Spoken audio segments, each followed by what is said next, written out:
Hi all, എല്ലാ കൂട്ടുകാർക്കും പുതിയൊരു വീഡിയോയിലോട്ട് സ്വാഗതം.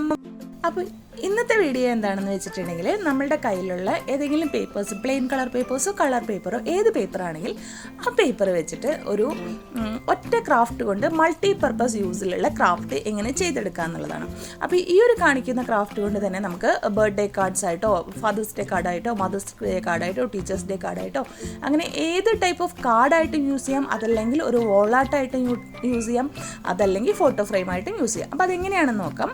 അപ്പോൾ ആദ്യം തന്നെ നമ്മൾ ഒരു പേപ്പർ എടുക്കുകയാണ്. പേപ്പർ എടുത്തിട്ട് ഇതാ ഞാനിപ്പോൾ ഒരു ഫ്രെയിമാണ് ചെയ്യുന്നത്, അതുകൊണ്ട് തന്നെ 4 സെൻറ്റിമീറ്റർ മാർക്ക് ചെയ്യാണ് ചെയ്യുന്നത് കേട്ടോ. അപ്പോൾ ഇത് മോൻ്റെ കൈയാണ്, മോനാണ് ചെയ്യുന്നത് കേട്ടോ. അപ്പോൾ ഇതേപോലെ എല്ലാ സൈഡിലും നമ്മൾ 4 സെൻറ്റിമീറ്റർ മാർക്ക് ചെയ്യുക. അതായത് നമ്മുടെ ബോർഡർ ലൈൻ 4 സെൻറ്റിമീറ്റർ ആണ് വേണ്ടത്. ഇനിയിപ്പം നമ്മൾ ഇത് ഫോട്ടോ ഫ്രെയിമായിട്ട് യൂസ് ചെയ്യുന്നത് എങ്കിൽ നമ്മൾ എന്ത് ചെയ്യണം? ആദ്യമേ നമ്മളുടെ ഫോട്ടോ ഈ ഒരു ഷീറ്റിൻ്റെ സെൻറ്ററിൽ വെച്ചിട്ട് മാർക്ക് ചെയ്ത് കൊടുത്തതിന് ശേഷം അതിൽ നിന്ന് 4 സെൻറ്റിമീറ്റേഴ്സ് മാർക്ക് ചെയ്യണം. ഓക്കെ, ആദ്യം ഒരു ബോർഡർ ലൈൻ, ഫോട്ടോയുടെ ബോർഡർ ലൈൻ മാർക്ക് ചെയ്തിട്ട് ആ ബോർഡറിൽ നിന്ന് 4 സെൻറ്റിമീറ്റർ മാർക്ക് ചെയ്യണം. ഇപ്പോൾ ഇത് നമ്മൾ ഒരു ഫോട്ടോ ഫ്രെയിം, വോൾ ഡെക്കോറായിട്ട് അല്ലെങ്കിൽ കാർഡ്സ്, ബർത്ത്ഡേ കാർഡ് അങ്ങനെയുള്ള കാർഡുകളുണ്ടല്ലോ, അങ്ങനെയാണ് ചെയ്യുന്നതെങ്കിൽ നമ്മൾ എല്ലാ സൈഡിലും ഒരു 4 സെൻറ്റിമീറ്റർ എടുത്തിട്ട് അതിനെ ഒരു ബോർഡർ ലൈൻ ആക്കണം. മനസ്സിലായിട്ടുണ്ടാവുമെന്ന് വിചാരിക്കുന്നു. ഇപ്പോൾ ഇതാ ഇതേപോലെ എല്ലാ സൈഡിലും 4 സെൻറ്റിമീറ്റർ മാർക്ക് ചെയ്ത് കൊടുത്തതിന് ശേഷം ആ ലൈൻസിനെ എല്ലാത്തിനെയും കൂടി നമ്മളൊന്ന് കണക്ട് ചെയ്ത് കൊടുക്കുകയാണ്. അപ്പോൾ നിങ്ങൾക്ക് മനസ്സിലാവും, കണ്ടോ, ഇതേപോലെ ഒന്ന് കണക്ട് ചെയ്ത് കൊടുക്കുക. ഇങ്ങനെ ഒരു 4 സെൻറ്റിമീറ്ററിൻ്റെ ബോർഡർ ലൈനാണ് നമ്മൾ വരയ്ക്കുന്നത്. അപ്പോൾ ഫോട്ടോ ഫ്രെയിം ആണെങ്കിൽ ഫോട്ടോ സെൻറ്ററിൽ വെച്ച് അതിൻ്റെ ബോർഡർ വരച്ചതിന് ശേഷം അതിൽ നിന്ന് 4 സെൻറ്റിമീറ്റർ വരയ്ക്കുക. ബാക്കി എക്സസ് ഉള്ളത് കട്ട് ചെയ്ത് കളയാം കേട്ടോ. ഇനി അതിനുശേഷം ഈ ഒരു ലൈനിനെ ഓരോ ലൈൻമേലും ഓരോ സെൻറ്റിമീറ്റർ വീതം നമ്മൾ മാർക്ക് ചെയ്ത് കൊടുക്കുകയാണ്. ഉണ്ടല്ലോ. ഇനിയിപ്പോൾ അത് നമുക്ക് അതിൻ്റെ ഒരു തിക്നെസ്സിന് വേണ്ടിയിട്ടാണ് നമ്മൾ ചെയ്യുന്നത്. എന്നിട്ട് ആ ലൈൻസ് തമ്മിൽ ഇതേപോലെ കണക്ട് ചെയ്ത് കൊടുക്കുക. ഓരോ സെൻറ്റിമീറ്ററാണ് കേട്ടോ ലൈൻസിൻ്റെ വിഡ്ത്ത്.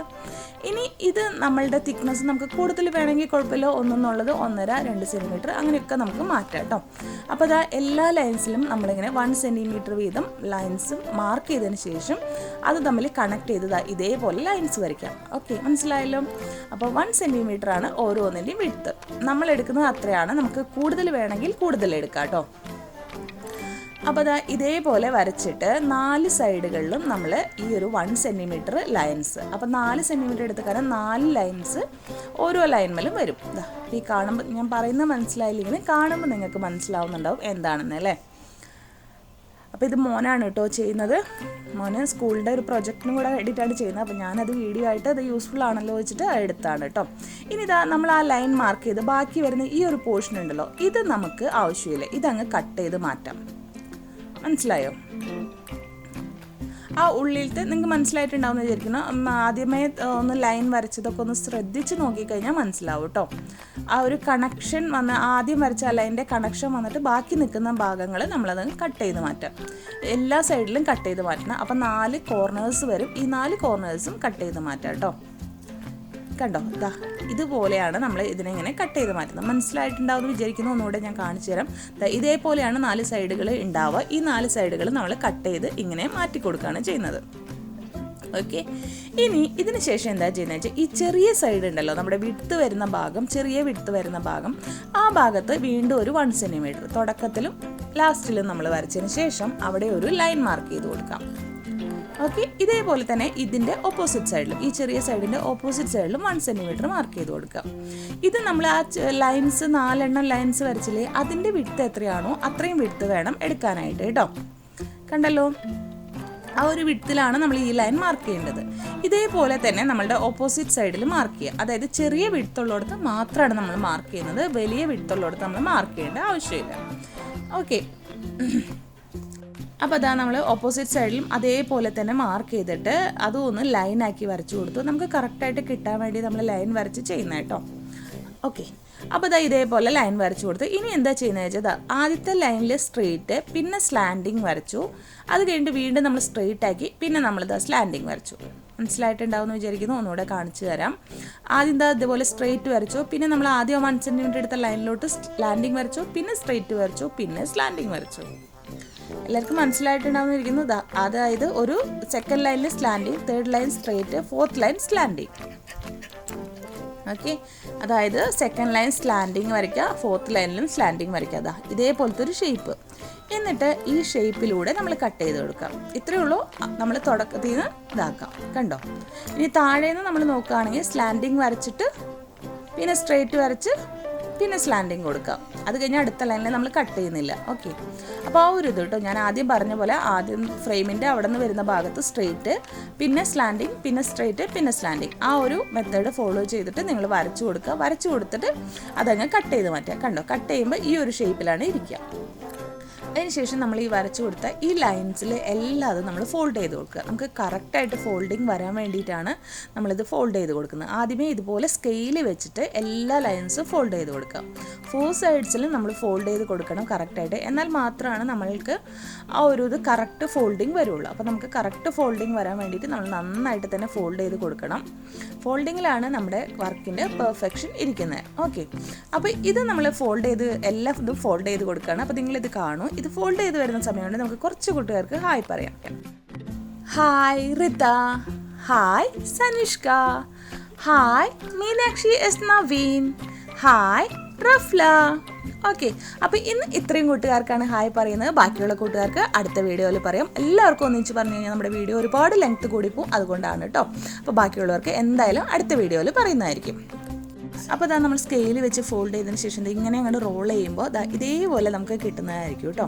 അപ്പോൾ നമ്മൾ എന്താ ചെയ്യേണ്ടതെന്ന് വെച്ചാൽ അപ്പോൾ ഇങ്ങനെ റോൾ ചെയ്യുമ്പോൾ കറക്റ്റായിട്ട് വന്നില്ലെങ്കിൽ എവിടെയെങ്കിലും നമ്മുടെ ഫോൾഡിങ്ങിന് പ്രശ്നമാണ് കേട്ടോ. ഇനി നമ്മൾ റോൾ ചെയ്തിട്ട് ആ ചെറിയ ഭാഗത്തിൻ്റെ ഉള്ളിലോട്ട് വലിയ ഭാഗം കൊടുക്കുക. കണ്ടോ? ഇതേപോലെ ചെറുത് താഴേക്കും വലിയ ഭാഗം അതിൻ്റെ മുകളിലോട്ടും വരണം. ഇതേപോലെ വരണം കേട്ടോ. അതായത് ചെറുതിന് 2 ഭാഗങ്ങളുണ്ടാവും നമ്മൾ കട്ട് ചെയ്ത കാരണം. അപ്പോൾ വലുത് അതിലോട്ട് ഇരിക്കുമ്പോൾ കറക്റ്റായിട്ട് പൊസിഷനിൽ വന്നിരിക്കും. ഇതേപോലെ വെച്ചിട്ട് ഈ ഒരു ഭാഗത്തിൻ്റെ ഉള്ളിലോട്ട് കയറ്റി വെച്ച് കൊടുക്കുക. അപ്പോൾ ഇങ്ങനെ വെക്കുമ്പോൾ കറക്റ്റായിട്ടുള്ള ഒരു ലോക്ക് നമുക്ക് വീഴും കേട്ടോ. അപ്പോൾ നമ്മൾ കട്ട് ചെയ്യുന്നത് കറക്റ്റായിട്ട് നിങ്ങൾ കാണുക. അതിനുശേഷം ഇങ്ങനെ ചെയ്ത് കഴിഞ്ഞിട്ടുണ്ടെങ്കിൽ കറക്റ്റ് ലോക്ക് കണ്ടോ. ഇപ്പോൾ ഇതേപോലെ ലോക്കായിട്ട് ഇരിക്കും. ഇനിയിപ്പോൾ ഇൻ കേസ് ഇതിങ്ങനെ വിട്ടുപോരുമോ എന്ന് നിങ്ങൾക്ക് സംശയം ഉണ്ടെങ്കിൽ നിങ്ങൾ ഈ കോർണറുകളിൽ ഒരല്പം ഗ്ലൂ ഇട്ട് കൊടുക്കുക. എല്ലായിടത്തും ഇടേണ്ട ആവശ്യമില്ല കേട്ടോ. ഇനി ഇത് നമ്മൾ ഒരു ഫോട്ടോ ഫ്രെയിം പോലെയാണ് ചെയ്യുന്നത്. അപ്പോൾ അതിനായിട്ട് ഞാൻ എന്താ ചെയ്യുന്നതെന്ന് വെച്ചാൽ ഒരു പ്ലാന്റ് പോലെ ചെയ്യാണ്. അതിനായിട്ട് ചെറിയൊരു സ്ട്രിപ്പ് ഗ്രീൻ കളർ സ്റ്റെമ്മിന് വേണ്ടിയിട്ട് ഗ്രീൻ കളർ സ്ട്രിപ്പ് എടുത്തു. അതിങ്ങനെ ഒട്ടിച്ചു. എന്നിട്ട് അതിൻ്റെ മുകളിൽ നമ്മൾ റോസ് ഉണ്ടാക്കില്ലേ, റൗണ്ട് കട്ട് ചെയ്ത റോസില്ലേ, അതങ്ങ് ഒട്ടിച്ചു കൊടുത്തു. അതിനുശേഷം എന്താ ഒരു വുളൻ ത്രെഡ് എടുത്തിട്ട് ജസ്റ്റ് ചുറ്റി കൊടുത്ത് അതിനെ ഒന്ന് സെൻറ്റർ ഭാഗം കെട്ടിയെടുത്തിട്ട് ഒരു ബോർഡ് ഷേപ്പില്ലേ അതേപോലെ ഒരു ബോ പോലെ ആക്കിയെടുത്തു. കണ്ടോ? ഇതേപോലെ ഒരു ബോ പോലെ ആക്കിയെടുത്തു. ജസ്റ്റ് ഫിംഗർമേ ചുറ്റുക, എന്നിട്ട് അതിൻ്റെ സെൻറ്റർ കെട്ടിയെടുക്കാം. അത്രയേ ഉള്ളൂ. എന്നിട്ട് ഇതേപോലെ ബോ പോലെ ആക്കിയതിന് ശേഷം നമ്മൾ എന്താ ചെയ്യുന്നത് വെച്ചാൽ ഇതിനെ നമ്മൾ ഇതിൻ്റെ ഒരു സെൻറ്ററിൽ സ്റ്റിക്ക് ചെയ്ത് കൊടുത്തു. ഇനി ഇത് നമുക്ക് ഇതിപ്പോൾ ഞാൻ ചെയ്യുന്നത് ഹാപ്പി ഹോം എന്ന് ആ ഒരു സൈഡിലെ ഗ്യാപ്പിൽ എഴുതിയിട്ട് വോൾ ഡെക്കോറായിട്ടാണ് ചെയ്യാൻ പോകുന്നത്. ഇനിയിപ്പോൾ നിങ്ങൾക്ക് വേറെ ബർത്ത്ഡേ കാർഡ്സോ അങ്ങനത്തെ കാർഡ്സ് ആണെങ്കിൽ അങ്ങനത്തെ കോഡ്സ് നമ്മൾ ഏത് ഗിഫ്റ്റാണ് കൊടുക്കുന്നതെങ്കിൽ അതിൻ്റെ കോഡ്സ് നമുക്ക് സൈഡിൽ എഴുതി കൊടുക്കാം. അതല്ല എന്നുണ്ടെങ്കിൽ നമുക്ക് ഒന്നും എഴുതാത്ത ഡെക്കോറാണ് വോൾ ഡെക്കോറാണ് വേണ്ടത് എങ്കിൽ ഈ ഒരു ഫ്ലവറിനെ നമുക്ക് സെൻറ്റർ ഭാഗത്തോട്ട് മാറ്റി വെച്ചിട്ട് സെൻറ്റർ ഭാഗത്തോട്ട് ഒട്ടിച്ചിട്ട് നമുക്ക് ചെയ്ത് കൊടുക്കാം. ഇതെല്ലാം ഇനി പിക്ചറാണ് നിങ്ങൾ വെക്കാൻ പോകുന്നത്, ഫോട്ടോ ആണ് വെക്കാൻ പോകുന്നെങ്കിൽ അത് നമ്മൾ ഈ സെൻറ്ററിലോട്ട് പ്ലേസ് ചെയ്ത് കൊടുത്താൽ മതി. സ്റ്റിക്ക് ചെയ്യേണ്ട ആവശ്യമൊന്നുമില്ല. ഇതിൻ്റെ ഉള്ളിലോട്ട് അങ്ങ് വെച്ച് കൊടുത്തു കഴിഞ്ഞിട്ടുണ്ടെങ്കിൽ കറക്റ്റായിട്ട് കിട്ടും. കണ്ടോ? അപ്പോൾ ഇതാണ് ഞാൻ പറഞ്ഞത്, ഇതൊരു മൾട്ടി യൂസ് ആണെന്ന്. അതായത് ഇതിപ്പോൾ നമുക്ക് വോൾ ഡെക്കോറായിട്ട് വെക്കാം, നമ്മുടെ ഡോറുമിലൊക്കെ ഹാപ്പി ഹോം എന്ന് എഴുതിയിട്ട് ഇതുപോലെ വെക്കുകയാണെങ്കിൽ അങ്ങനെ വെക്കാം. അതല്ലെങ്കിൽ ബർത്ത്ഡേ കാർഡ്സ് അങ്ങനെയുള്ള കാർഡ്സ് ആയിട്ട് വെക്കാം. അതും അല്ലെങ്കിൽ ഇതിൽ ഫോട്ടോ ഇട്ടിട്ട് ഫോട്ടോ ഫ്രെയിമായിട്ടും വെക്കാവുന്നതാണ്. ഇനി ഇത് നമുക്ക് ഫോട്ടോ ഫ്രെയിം പോലെ ഫ്രെയിം ചെയ്തൊന്നും കൂടെ വെക്കണം. ഇതിപ്പോൾ ഫ്രെയിമായി ഓൾറെഡി. ഇനി ഇതിൽ ഗ്ലാസ് ഒക്കെ വെക്കണമെന്നുണ്ടെങ്കിൽ നമ്മൾ കഴിഞ്ഞ വീഡിയോയിൽ ഗ്ലാസ് ഇട്ടിട്ട് ചെയ്യുന്നത് എങ്ങനെയാണെന്ന് കാണിച്ചിട്ടുണ്ട്. അതുപോലെ ചെയ്തെടുത്തു കഴിഞ്ഞാൽ നിങ്ങൾക്ക് അങ്ങനെയും ചെയ്തെടുക്കാവുന്നതാണ് കേട്ടോ. അപ്പോൾ ഇത് വളരെ ഈസിയല്ലേ ചെയ്തെടുക്കാൻ. എല്ലാ കൂട്ടുകാർക്കും ഇഷ്ടമായിട്ടുണ്ടാകുമെന്ന് വിചാരിക്കുന്നു. വീഡിയോ ഇഷ്ടമായെങ്കിൽ എന്ന് പറയുന്ന പോലെ ലൈക്ക് ചെയ്യുക, ഷെയർ ചെയ്യുക, കമൻറ്റ് ചെയ്ത് സപ്പോർട്ട് ചെയ്യുക കേട്ടോ. അതുപോലെ തന്നെ ക്രാഫ്റ്റ് ഇഷ്ടപ്പെടുന്ന നിങ്ങളുടെ ഫ്രണ്ട്സിനോ ഫാമിലിക്കോ ഒക്കെ ഒന്ന് ഷെയർ ചെയ്ത് സപ്പോർട്ട് ചെയ്യുക. ഓക്കെ, അപ്പോൾ വീണ്ടും ഒരു പുതിയ വീഡിയോ ആയിട്ട് വരുമ്പോഴേക്കും എല്ലാ കൂട്ടുകാർക്കും bye bye. Thank you all.